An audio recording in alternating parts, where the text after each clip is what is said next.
Hey everyone, welcome back to another episode of the Easy Conversations podcast, a podcast about having easy conversations where we talk about mental health, adversity, spirituality, and societal issues. I'm your host, Furkan Dandia. This week's episode is emotionally charged and profoundly introspective as we sit down with Dr. Sapna Shah-Haque, a resilient physician who has not only experienced the crippling effects of burnout, but tragically lost a close friend and fellow physician to suicide as a result of the same harrowing experience. Dr. Shah-Haque courageously opens up about her journey through the relentless pressures of the medical field, painting a vivid picture of the daily struggles, sleepless nights, and overwhelming stress that pushed her to the brink of exhaustion and despair.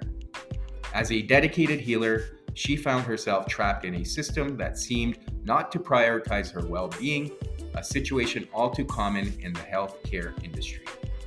But this episode goes beyond the personal account of burnout, as Dr. Shah-Haque also shares the heart-wrenching story of her dear friend and colleague, whose battle with burnout ultimately ended in tragedy. Together, they had navigated the challenging world of medicine, supporting each other through thick and thin. Dr. Shah-Haque's colleague's devastating suicide is a stark reminder of the grave consequences of neglecting the mental health of healthcare professionals. Through this poignant conversation, Dr. Shah-Haque explores the systemic issues within the medical community that contribute to burnout, the stigma surrounding mental health, and the dire need for change. She discusses the importance of self-care, resilience, and finding support from within the medical community and beyond. This episode is a must-listen for anyone in the healthcare field, those who have faced burnout, and anyone interested in understanding the crucial importance of mental health in our society. Join me as we embark on a journey of healing, resilience, and transformation guided by Dr. Shah-Haque's inspiring story and her friend's memory. Dr. Sapna Shah-Haque is a board-certified internal medicine physician. She was born and raised in Kansas and attended medical school at the University of Kansas School of Medicine. She completed her internal medicine residency at KU Wichita as well. After experiencing burnout and watching other physician colleagues burn out, it became her passion to look into different aspects of burnout. Because of her experiences, Dr. Shah-Haque decided to bring awareness to this overlooked issue of burnout in the medical field through her podcast, The Worthy Physician. While the system does need to change as it is broken, this podcast is a way to reach physicians and shed light on what is not an isolated situation. Please find Dr. Shah-Haque's work online at www.theworthyphysician.com or on Instagram at theworthyphysician. And if you could leave a 5-star review or a comment in the comment section at the end of the episode, I would truly appreciate it.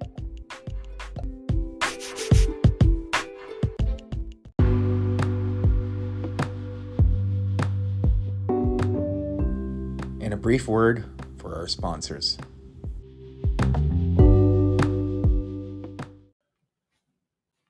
So I would like to talk about deodorants because I'm tired of constantly replenishing my deodorant and then having to worry about disposing those plastic containers. There's a solution for that. Wild. Wild provides a eco-friendly, all-natural deodorant with a sustainable design. They provide a for-life aluminum case. For me, they sent me a personalized case with my name on it. And did I mention you can customize your orders and have these refills delivered straight to your door? This is an all-natural solution where there's no aluminum in the product, just in the case. Go to wearewild.com and use code EASY at checkout for 25% off your first order. All right, so now welcome to the Easy Conversations podcast. Thank you for joining me today. I really appreciate it, and I'm really excited about the conversation we're going to have. But before we jump into it, I do want to give you an opportunity to introduce yourself to the listeners and let us know a little bit about what it is that you do and where you're based, and then we can jump into our discussion today. Sure. Well, first of all, thank you very much for having me on. I've been excited about this conversation as well. So I'm a practicing internist in rural Kansas, located in the southeast corner of the state, close to the Oklahoma border.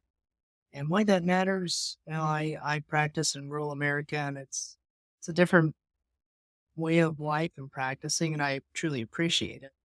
I think it's Mhm. one of the things that has helped me to combat burnout in the sense that there is autonomy here and there's mutual respect. Mhm. So it's it's what we it's what is I've been told is called a unicorn position. Because there is there's I think a few things alignment with my values. I work for a nonprofit.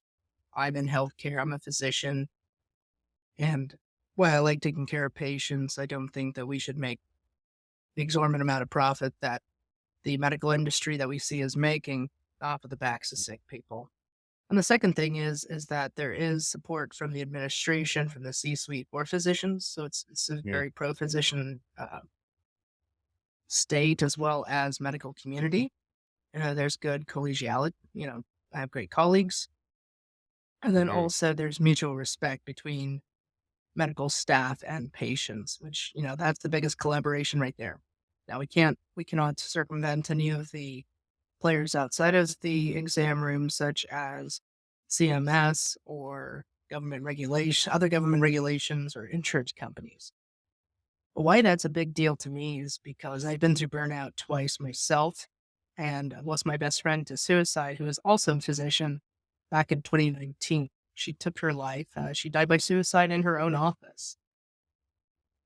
And, that's really what woke me up to, unfortunately, the rate of suicide among physicians here in the United States is about 400 per year.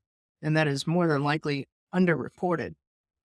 That's two medical school classes a year that die by suicide. And that's the highest than any profession, but yet it's not addressed. So Yeah. that be a big purpose for me to uh, try to make that discussion more normalized. Mhm. Mhm. Yeah, yeah, no, I can definitely appreciate that, and thank you for sharing all of that.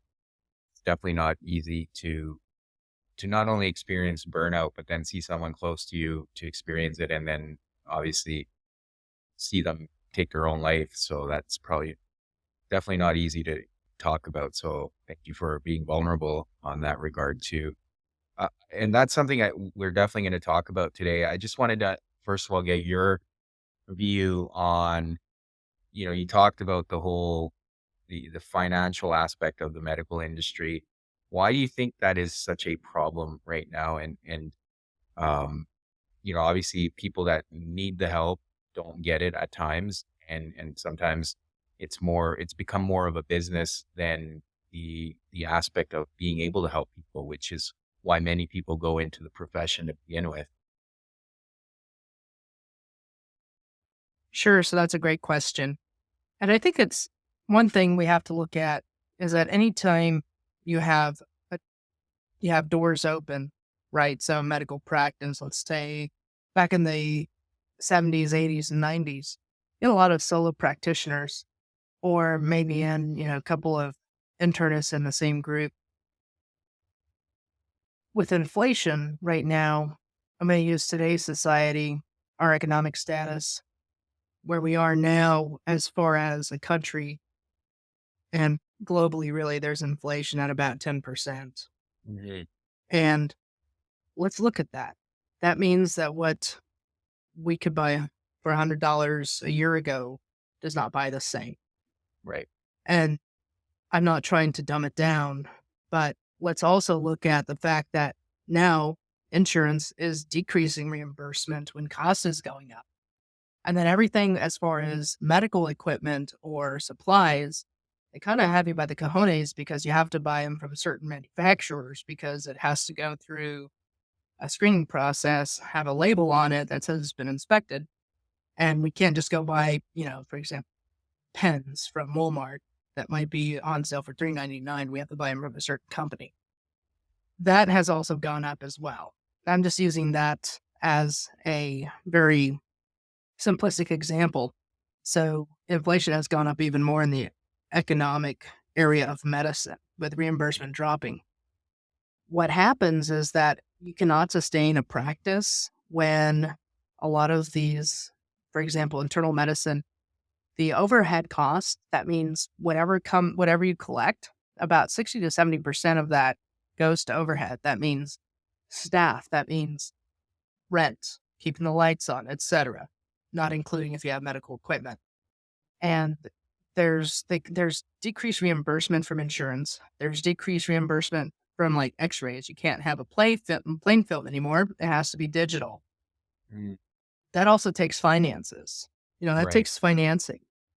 So the expense to run a practice like that has gone up exponentially.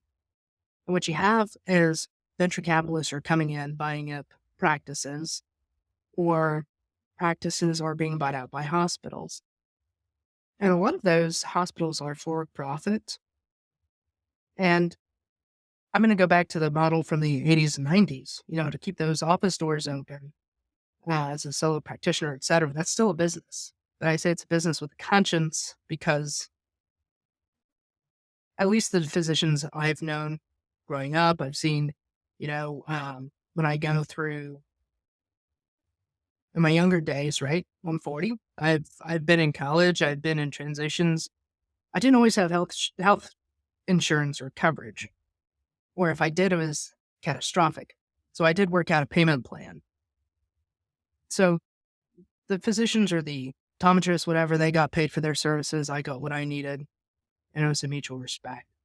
Nowadays, I don't know if that happens, but we Mm, do see a lot more medical debt, uh, and it's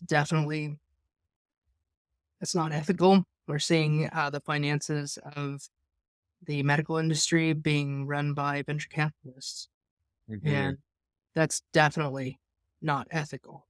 So we've gone right. from a somewhat ethical business model to a pretty unethical business model by trying to make money off the backs of people. And if you look at it, we can go to even higher, 80 to 90% of what affects our health and are things out of our control as physicians, Right. such as what's what is actually perpetuated in society, and that's going to be a fast-paced lifestyle, always being busy, fast food. There's a fast food restaurant in every corner, and every gas station has how many choices of soda. So Right. that is a lot of what's pushed, and that keeps our society sick. And then at the most vulnerable, the food deserts. So it's multifaceted, but I think we have a lot of venture capitalists that are driving the economics of medicine, unfortunately. Yeah. Yeah. And to your point, I think part of the problem also is uh, it's the lower socioeconomic status people that need the support, and they're the ones who are probably susceptible to fast food and all of that, and they're also then not in a position to be able to afford the healthcare, right? So it's kind of just like you said, perpetual, and it's becoming an issue, and getting out of control. One of the things I also noticed during the pandemic was, at least in Canada, you saw a lot of cracks in the healthcare system, especially when it was burdened with people going to the hospital, obviously COVID and all of that. And I don't know if that was something similar that you guys noticed in the US. Oh yes, actually, I think it was definitely mirrored here. We saw a lot of the burden on hospitals, inability to get a bed. I know that patients were waiting in the ERs and would have to be transferred across states. I mean, we're in Kansas, and we had patients. I mean, they were calling straight out to Idaho, Mm, and yeah, you get the medical care you need out of state, but what's the cost of that ambulance transport, whether it's ground or air? So yeah, there's a lot of ugliness and costs that are hidden, and unfortunately, you can't really communicate that to the patient upwards, and insurance decides what they're not going to cover, what they will cover. And they're always looking for loopholes as to what's not to cover. We can see that by their quarterly profits. Yeah. Again, I'm a capitalist. I'm a Yeah. capitalist, but I'm a capitalist with a conscience. It makes absolutely no sense ethically to charge what they do. Absolutely. Yeah. Yeah. I know. And I align with you in terms of being a capitalist with a conscience. Now, talking about burnout, and I kind of alluded to the pandemic as well, because that was a huge source of stress and a lot of pressure on the healthcare industry for sure. Countless hours, probably going above and beyond in that aspect, as we were talking about, due to the burden on the system itself. Now, do you feel like that's made the burnout issue more prevalent post pandemic? And what's being done to support people like yourself that are working in the healthcare industry? Sure, and those are excellent questions. So I would say that, burnout, moral injury was maybe talked about, but not nearly as at the forefront of which it is now. So the pandemic was a horrible time to go through, as a nation, as a world, Mhm. but it brought several things to light. One, moral injury slash burnout, not just of physicians, but of healthcare workers. Because, yes, not only was the system burdened, but there was a lot of inequity in the access to care, as we have just talked about, as well as working conditions and pay. Why does pay matter? And for the listener, I will be very upfront. Doctors are and nurses are glorified as to income capability. But what they Mhm. don't know is that going to medical school, we rack up about $500,000 of debt at a high percent interest, and many of us spend the rest of our lives paying that off. Having said that, there was inequity as far as one of the most famous cases, I think, Lorna Breen, ER physician in New York City at the height of the pandemic, really literally worked herself to death by working countless hours covering ERs as an ER physician, one which she was in, another one X miles away, not being able to provide the level of care she knew that the patients needed because of the overwhelmed system. She died by suicide. Mm. There was a thought of, if I reach out for help, I can have professional repercussion by the Board of Healing Arts in my state. And that is not an isolated narrative for physicians, nurses, and other healthcare practitioners. The thought is that in medicine, we are supposed to put patients first and always. Self care or boundaries are not taught. They are not really welcomed. We're in a culture of saying yes. And then you add that with individuals that go into healthcare because they do want to provide help. Usually, empaths go into a service based industry or profession. And then you mix that with the moral injury of, I'm not doing the best I can, even though it is out of my control. And oh, wait, by the way, I'm exhausted. I don't know how to process all these traumas that I have seen. There is no outlet provided for me. And if I do go seek counseling, if I do discuss with my physician or my therapist that I'm anxious, depressed, I have PTSD from everything I've seen, when I go and I apply for or I renew my state license for medicine or physical therapy or nursing, there are questions about, Do you suffer from depression? Do you suffer from anxiety? Do you suffer from mental health, Mm, any type of illness? And if you check yes, there's always concern about this big what if, what's going to happen? mhm, Well, am I going to be investigated? Is my license going to be suspended? So many physicians, and I'm talking from a physician standpoint because this is what I'm familiar with, they'll either pay cash and have it off the books, go across state lines to seek mental health help mhm. or a therapist, or not seek it at all. One thing that has come out of the pandemic, and I'm a proponent of this, are the sites such as BetterHelp.com, Talkspace.com.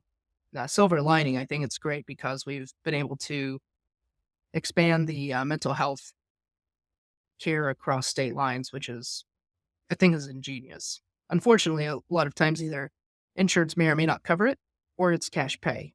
So there is a financial barrier there. Right.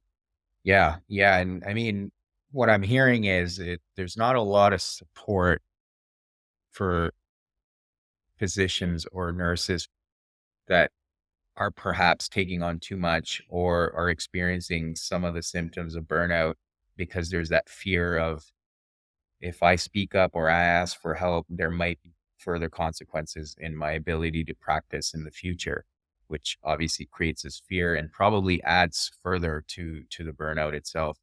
And you touched on the notion of empaths who typically go into this line of work. And be- I've mentioned to you, I wrote a paper on from a therapeutic standpoint, like therapists experiencing compassion fatigue and burnout. And that's one of the ways burnouts, I mean, compassion fatigue is the first or early stage. And if you're an empath, you're probably more susceptible to it, and if not checked early, then it can progress into burnout and can lead to fairly significant consequences, as you described early on. Um, is there, and it sounds like, as you've mentioned, and I just want to reiterate it, it doesn't sound like that people are trained to be able to pick up on those symptoms early on and do something about it before it gets into a full burnout type of situation. Correct. I mean, I think the medical schools are starting to mention it a little bit. 'Cause there are studies that show that burnout begins in medical school. Compare first year medical students compared to fourth year, and then also first year residency to last. Um, but a lot of this is an occupational hazard. And I mean, just if we define burnout syndrome definition, feeling of energy or emotional exhaustion, depersonalization, feelings of cynicism related to one's job, reduced professional efficacy or accomplishment.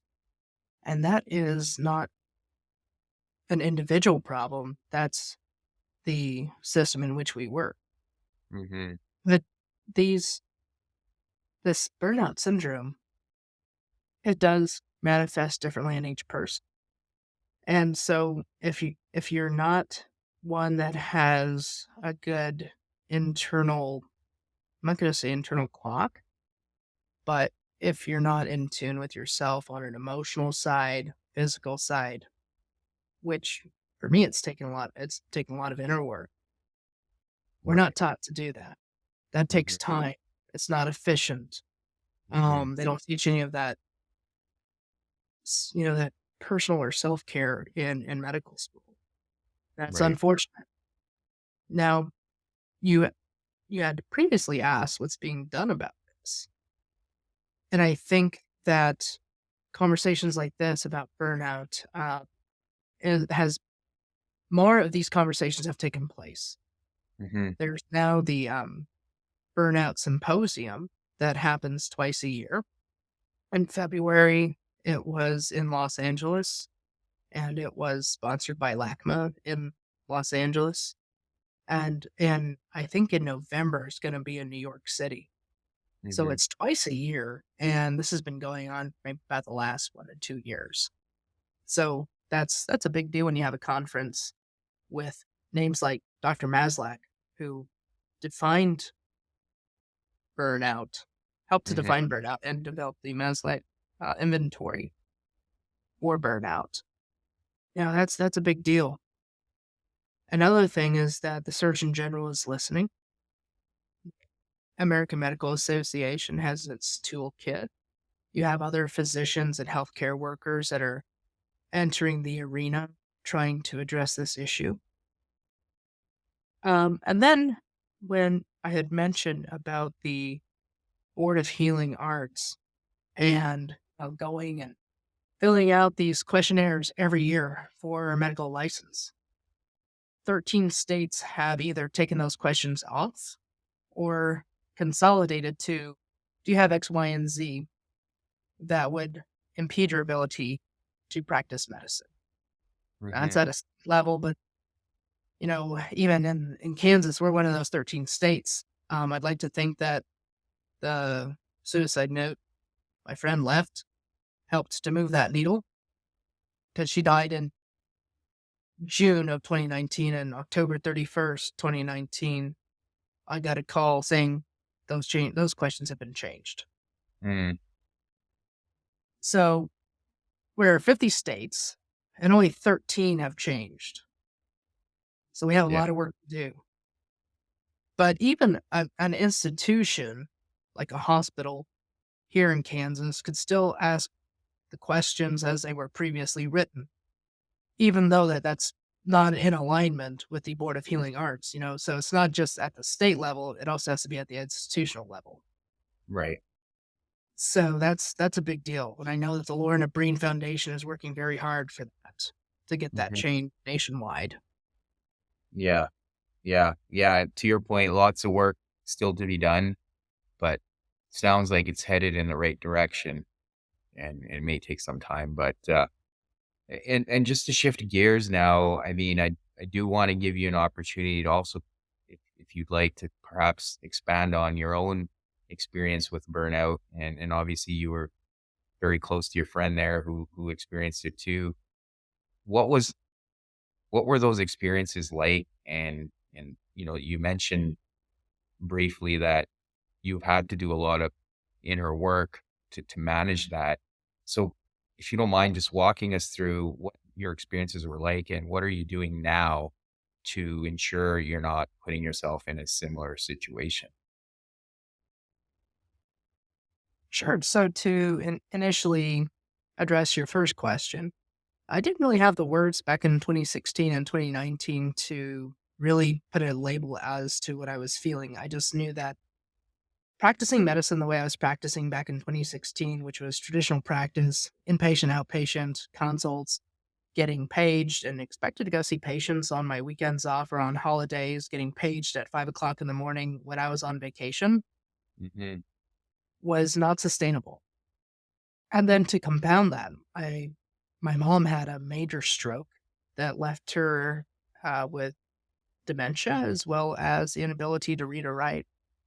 And she is a retired Spanish teacher, so very, very well versed in the romantic languages, the romance languages, uh, unable to read or write in any form.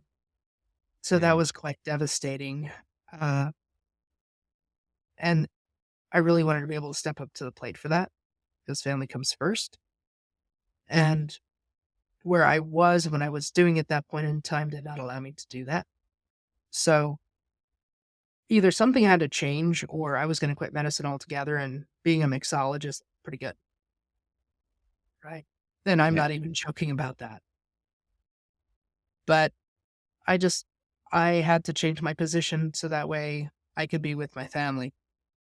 So I did find a position where it was outpatient only, no call, because that fit what I needed in order to allow myself to be present with my family. Yeah. Um, in 2019, after Dr. Bicker took her own life, and after her letter said that she minimized her anxiety, depression, and denied actual suicidal thoughts because she was concerned about professional repercussion, that hits on another level. I think that was definitely a catalyst to my next episode of burnout, more so moral injury. Because you really think about, okay, I'm putting myself out there, but if I actually need help, because one of the first things we tell patients with anxiety, depression, PTSD, suicidal thoughts, is not just medication, but also therapy, cognitive behavioral therapy. First line. Mhm. And we ourselves, as human beings who go through brutal training to become a physician, we have incurred an exuberant amount of debt. We are working long hours because we love what we do and we do love our patients, but we're not allowed to take care of ourselves. Mhm. I did not see how that was right. So I really had a point where I had to pivot, and I decided to go part time. It was either that or leave medicine completely. Mhm. So I decided to take a part time position, outpatient only, in the original town where I was working. And what had changed between 2016 and 2020 was the fact that they have a hospitalist group. So there's no longer inpatient; it's just outpatient, and I would say better support from the C-suite because of understanding that there needs to be that work-life balance. So there was a culture change, and I'm very appreciative of that. And that's still where I'm at. That's still the the culture here, and it's getting even better. So what does that have to do with anything? For me, that allowed me to not only be a physician on the days when I'm in clinic, but then also I have small kids. I'm able to be a parent. I'm able to explore things outside of medicine that help me feel more complete as a whole human being. Mhm. What would that be? Well, a year at the year anniversary of Dr. Bicker's death, I didn't know how to cope with it. Mhm. I really did not know how to cope with that. Um, so I did the best thing I knew, and honestly, it would not have mattered if the questions were changed. I put myself into therapy and, really worked on how to grieve something like that. Worked on my own issues as far as being able to understand what I'm feeling, labeling feelings. A big driver for that part was my son because he was trying to put words and he's a 2 or 3 year old having temper tantrums, and I'm supposed to be over here as a parent trying to tell him to use your words. And how can I tell him to use his words and label his feelings if I'm not able to do that? Mhm. So I think that when I that definitely know that when I say I've done the inner work, I've gone through learning how to calibrate my inner compass, if you will, Mhm. looking at what I need to keep my cup full. How do I replenish that? How do I draw boundaries? How do I institute self care? How do I institute knowing why I'm triggered and knowing how to handle that, whether it's triggered in a good way or a bad way? So trying to stay more even keel and being able to label uh, feelings in the moment, which has allowed me to be more present, more focused, more mindful, Yeah. allows for better practice of gratitude and everything else that's spiritual. Mhm. I still maintain therapy today. I'm a consumer of betterhelp.com. It works better with my schedule. It's Yeah. virtual, it's on Zoom. So Yeah, no, that's great. Thank you for sharing all that. And it sounds like you gain that awareness. So when things are perhaps getting out of control or you're feeling overwhelmed, at least you know or you have the practices in place to step back and recalibrate. and even be able to have the language to express to yourself and others what you're experiencing. And to your point, that's sometimes the struggle, right? Especially if you're a first line worker, you have this responsibility and you feel that pressure. So it's hard to be able to express your own needs when you're trying to focus on others. Right. Absolutely right. And part of the reason why I work part time is so that way it forces me to have that reflection time Hmm. because you know what? I love medicine. It's fulfilling, even though the system is broken and there's so many parts that physicians complain about. I'm one of them, right? I mean, we have our moments, but I truly love what I do. I absolutely love the patients. When patients have a bad outcome, I take it personally. When Yeah. they have a good outcome, I still take it personally, and it's a great team effort. But having the hours that I do forces me to not go all in my profession because it's easy to do. Yeah. Yeah, no, for sure. And I mean, you touched on some of the aspects where being in this field of work, it does create challenges, but there's also the other aspects that I wanted to add and also get your thoughts. That shift work is huge and it doesn't really, I mean, it does get talked about to a certain extent, but I don't think it gets talked about enough. That's huge proponent on stress and just physiological challenges that come up because we don't fully appreciate how shift work impacts us. And to me, I did it once and I could see the difference it was making on me, and it wasn't positive for sure. So that's another area that, you know, people in your field of work or first line workers in general, whether it be police, uh, fire rescue people, um, EMT, they're all working shift work and that can create challenges.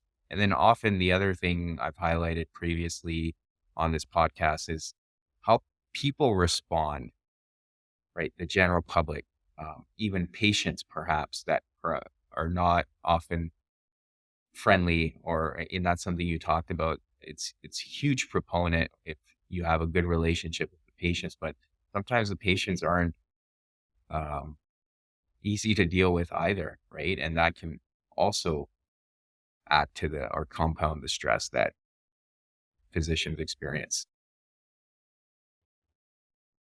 No, you're right. So I'm not a fan of shift work. I've done my duties when I was in residency and with my first job coming out, and I won't go back to it. And a listener might say, "Well, isn't a doctor always supposed to be a doctor?" And I would say yes, but we also have to remember physicians, nurses, any police officers, EMS, firefighters, first responders, right? They're not superheroes. They're heroes because they put their themselves on the line without asking any questions. And our military as well. Our military, Yeah. they're first responders. They're putting their life on the line without even knowing you. Wouldn't we want them to be well rested to bring their A game? But unfortunately, that's not the case. We know that with shift work, it disrupts the circadian rhythm. And when you have messed up sleep, when you have insomnia, things like that, that increases cortisol. That's a stress hormone. That was great when we were Yeah. maybe nomads and running away from wildlife, but the physiology has not changed. Mhm. So the stress of being up 24/7 for a job is praised, but it is false. Mhm. We're putting ourselves through stress that we are not meant for.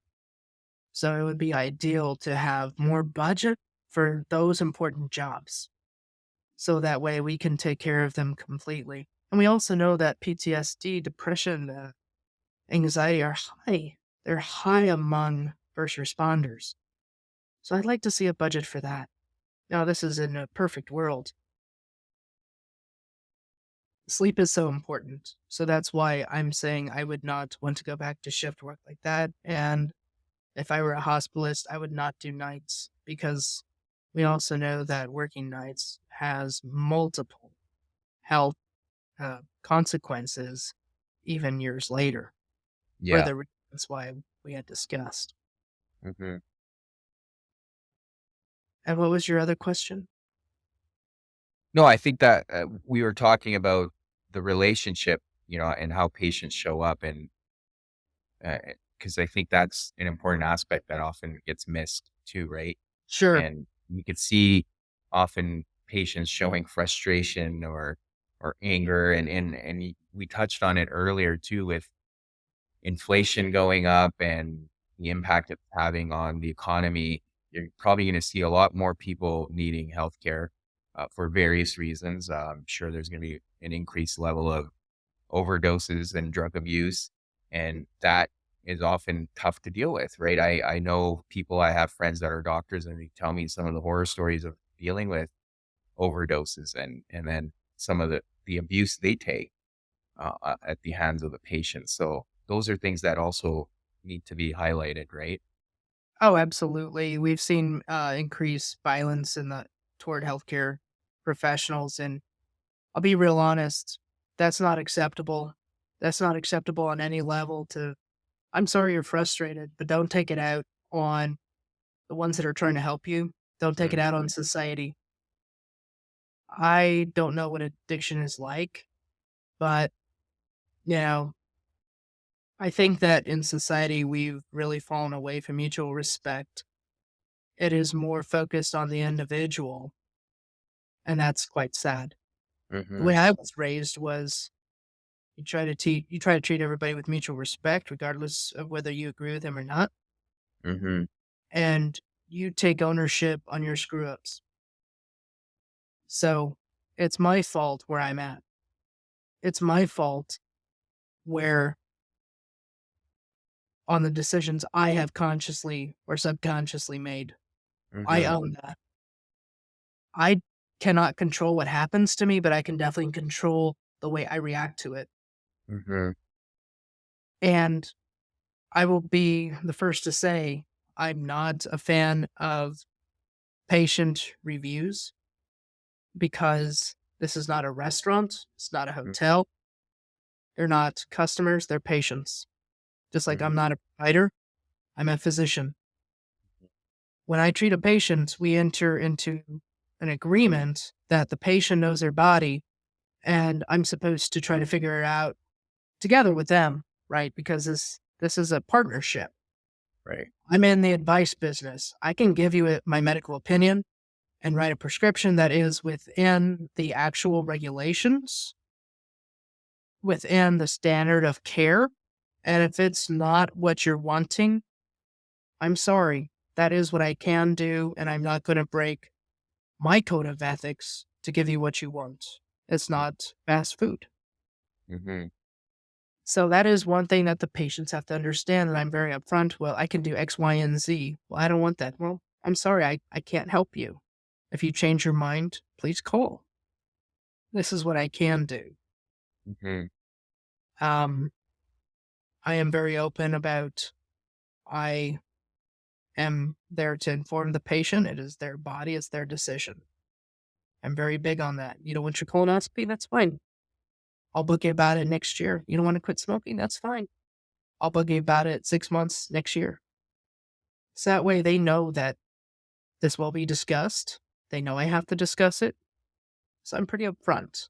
mhm, Uh, Also, I'm pretty upfront about don't be rude to staff and don't be rude to me.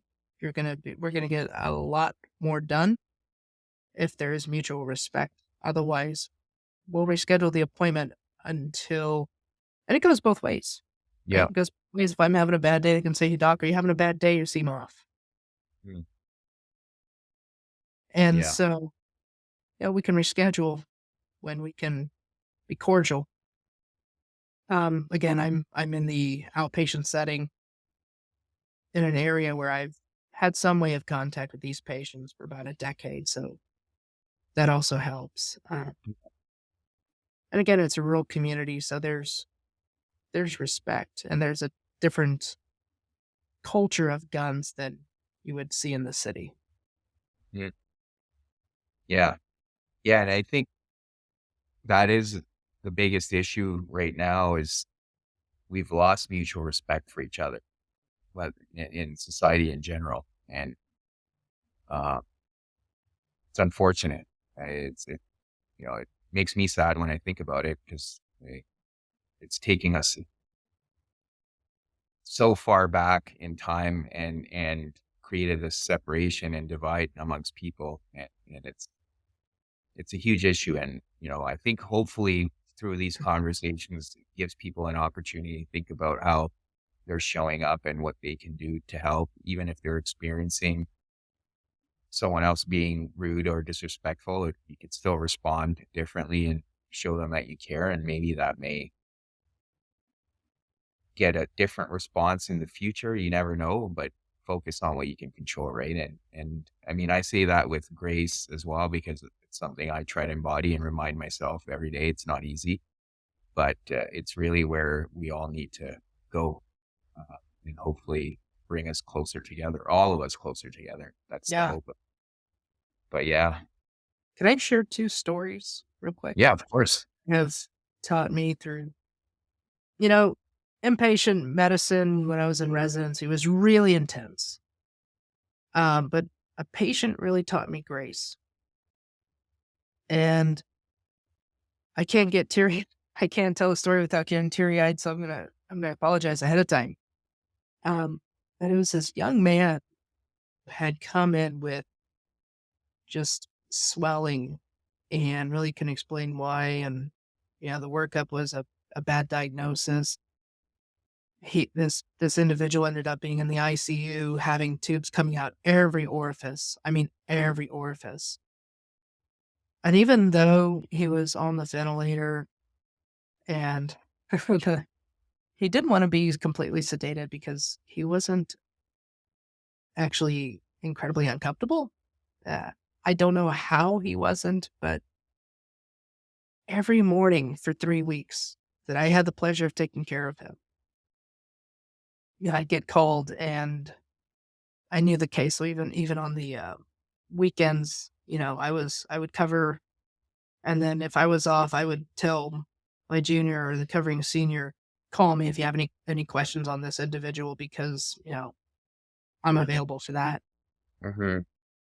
Every morning that I walked into that ICU room, he would write down, "How are you today? You didn't get much sleep." So I mean, somebody that is in the ICU really on the ventilator fighting for his life took the time to write, Hmm. "How are you doing?" That teaches you a lot Hmm. Yeah. because he could have been upset. He could have been, "Why me?" Yeah. But he really taught me gratitude and grace. Yeah. That was 10 years ago. Um, Thank you for sharing that. it's just he was a beautiful person. Mhm. Unfortunately, he passed away, but and then the other one is, I have a pleasure of taking care of or having taken care of World War II veterans over the last decade, Mhm. and one of them said to me, "We fought that war so that you and I could agree to disagree civilly." Mhm. And that still sticks with me today, and I appreciate that lesson. Mhm. Yeah. Yeah. Well, thank you for sharing both of those stories. And I could see it was hard for you to talk about it, but I guess it's moments like those that sometimes make the job worth it, right? Like when you have those experiences, it makes all of it worth it, I suppose. 100% it does. Yeah. 100% it does. Well, thank you, Sapna. I really appreciate you coming on here and sharing your story and, sharing with the listeners some of the stuff that, we often don't hear about what people in the healthcare industry go through. And it's just this expectation that you guys are there to help, but there's a responsibility on us as well as people receiving care to help as well and show up in a different way and perhaps even bring to light that burnout is a real issue that everyone experiences, especially people as first line responders. So I want to thank you again for sharing all of that, sharing some of the stories and being very vulnerable. I appreciate that. For listeners that do or may want to get a hold of you, are there ways they can find you online or reach out and perhaps learn more about what they can do to support? Sure. So I have a podcast. It's called The Worthy Physician. And that was, it came out of my grief for my friend's death and during the pandemic, what I was seeing. So head on over to www.theworthyphysician.com. Have the episodes, blog, newsletter, as well as my social links. Very cool. Well, thank you again, Sapna. Like I said, I'm super grateful you came on here and shared all of that. Well, thank you very much for the wonderful opportunity. I really had a good time. Thank you for checking out this episode with Dr. Sapna Shah-Haque. As always, please leave a review or a comment in the comment section. I always love hearing from you. Or subscribe to the podcast if you haven't done so. That's the easiest and best way to support the podcast. Thank you, and until next week.